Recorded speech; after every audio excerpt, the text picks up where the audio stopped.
Hi, this is Stacy with Bridges 527, and I usually do these like movie reviews connecting faith and culture, but I think I want to try a little something called, I think I'm gonna call it preview pep talks.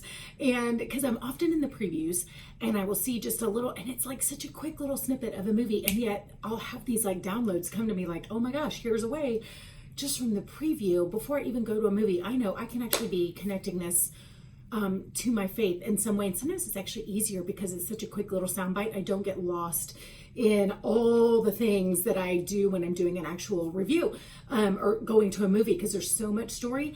These have such quick little sound bites. And so I would love to, before movies even hit the theater, maybe take some time to help equip people to maybe have some discussions.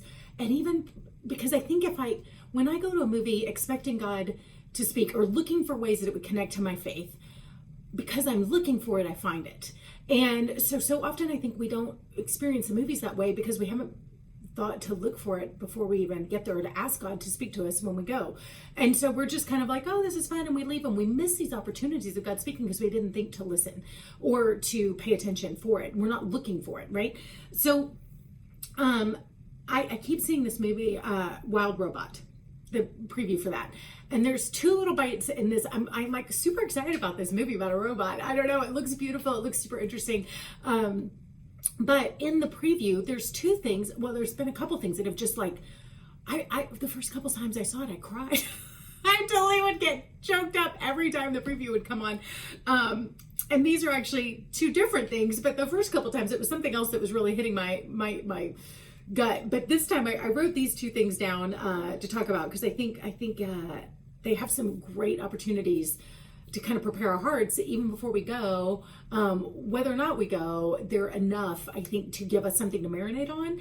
And then if you actually go to the movie, hopefully you are more prepared to see deeper some things from the Lord because you've been preparing your heart to look for it before you get there. So in this Wild Robot movie, this little robot gets left on planet Earth. It looks like everybody else is gone, and he kind of comes awake, and it's just him and nature. And so he's kind of this like adult being for the first time. So it's childlike, trying to process the world around him that he hadn't grown up in. He just landed in the middle of. And I kind of always love that storyline because you're seeing like the world through a fresh, clean slate, but a mature processing, right? Versus like a baby who maybe doesn't have the same processing capabilities to explain or tell you what they're thinking, right? So you get an adult person in, which is like where Elf and Harold and the Purple Crayon, Enchanted, some of these movies have that same kind of idea where somebody shows up as an adult in the world, but not having experienced it. And there was actually a really cool movie about the Holocaust with Jim Caviezel, and I forget the name of it. And it's a much more somber experience, but a kid was in the concentration camp and then escapes, but he has never been in the world. And so again, you're seeing the world for the first time through someone's eyes who has not been out of his little tiny corner. And so I really kind of like these stories because I think they give us unique perspectives. Also, there's an author, this is all just for free, you're welcome. I'm just giving you all the things. What is his name? There's a author, he's British, I want to say, that has done some kids books, The Humans, Matt Haig. That is super interesting because again, you've got an alien comes to Earth and is looking at the Earth.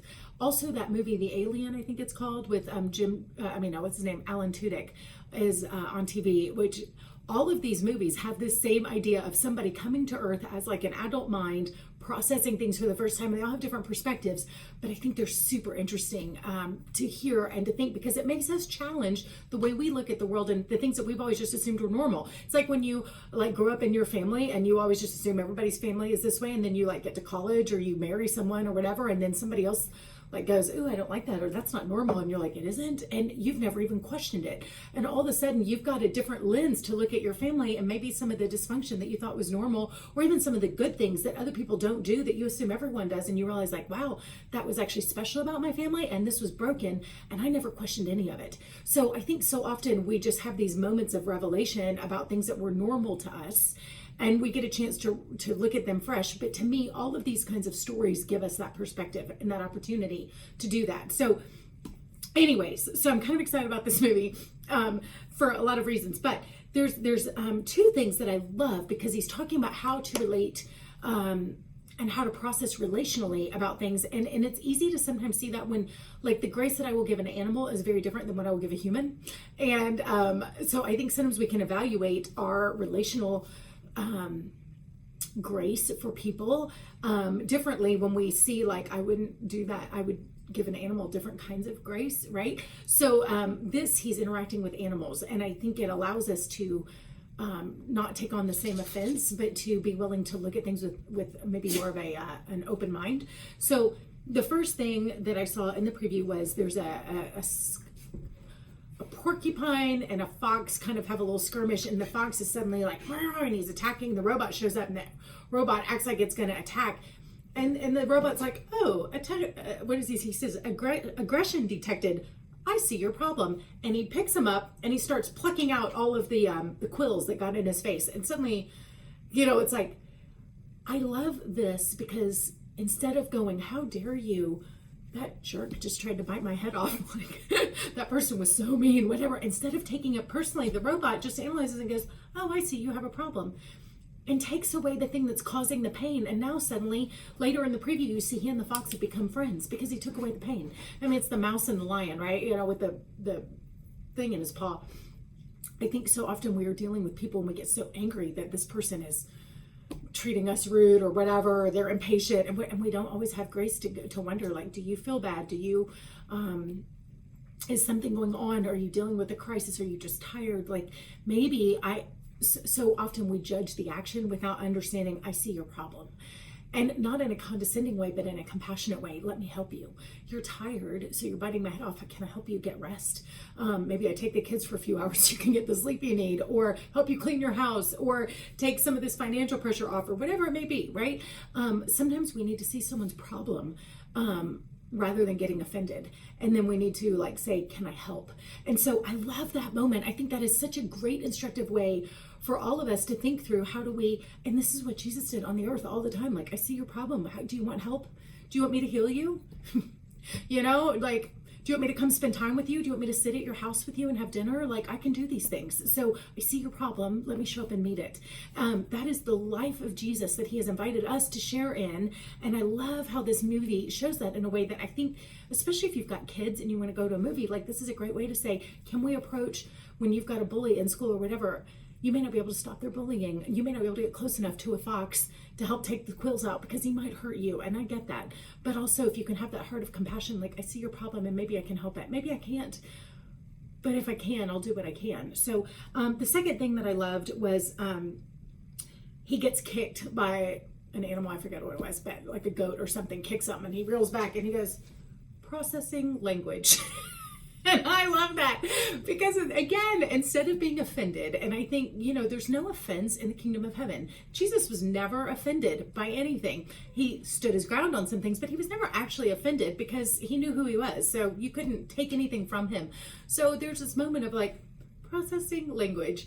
And I just love that, because instead of going, wow, that thing is mean, okay, especially, and I do have to do this a lot with the horses that I work with, because they don't have language. So, and when I'm teaching kids and stuff, sometimes like, this horse, whatever, I was like, okay, she might be acting up a little bit in her lesson, but is it because she's being naughty, or is she just doesn't have language to tell you that something's bothering her? Her neck could feel a little out of whack, and so she doesn't want to turn this direction because it's painful. They don't have language. So the language that they do have, it's like somebody who doesn't have speech, but they have sign. Sometimes you have to process language, and body language is a language. And so we don't maybe take enough time to process the information that people are giving us. Sometimes we just get mad because we don't like what they said, rather than trying to hear why they said it or understand what are they really saying. Like the thing where he's like, I see your problem. When somebody attacks you, are they saying, I don't like you? Or are they maybe saying, I'm actually really hurting?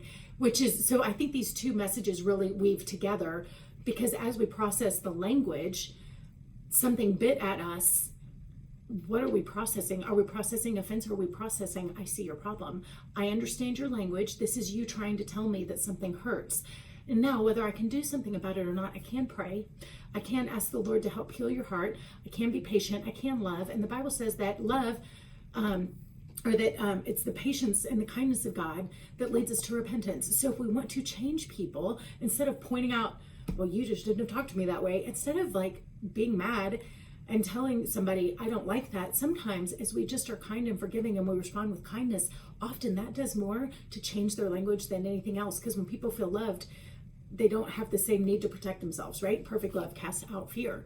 So now if something's hurt, it will run to me for help instead of running from me or trying to keep me from it. Because if my horse is afraid that I'm going to hurt her, when she's hurt, she's going to hide and protect, don't look at my pain. But if they know that I love them and they see me as a safe place, they'll come. I have one horse that will kill me if I look at, if she's got a cut, she's like, do not look at it, do not. I mean, she is so protective of her pain. And I'm learning, she's not trying to hurt me. She don't want to hurt me. She just doesn't want to be hurt. But I have another one who will come to me and go, it hurts. She doesn't want me to touch it either, but she'll want me to just pet her and love her and tell her it's okay. And then she's okay and she will come over every time like, can you just acknowledge that I'm hurting? And she'll leave. It's really cute. They're so different in the way they process their pain. But the reality is, like, we are all different in the way we process our pain. And sometimes we've got to process the language rather than taking offense. So, wow, I had a lot to say about a little preview, but I'm super curious about this movie. And I do love, I love that just the previews, a well done preview can tell such a story that you don't have to waste your time if you don't believe in movies and whatever. Like, I love them, but I know people that are like, I don't have time for that. That's fine. But we can still enter into some really amazing conversations and be a part of the culture in a way that is productive and still have our own lives challenged, even from just these little stories that are, these little snippets that are in the previews. So I'm hoping that maybe I can help equip you a little bit more ahead of time before you even go, to have some meaningful conversations and to hear from the Lord in different ways, and just to open your eyes all the more to see what God may have for you as you go about your day in all the places and all the things, even in the movies.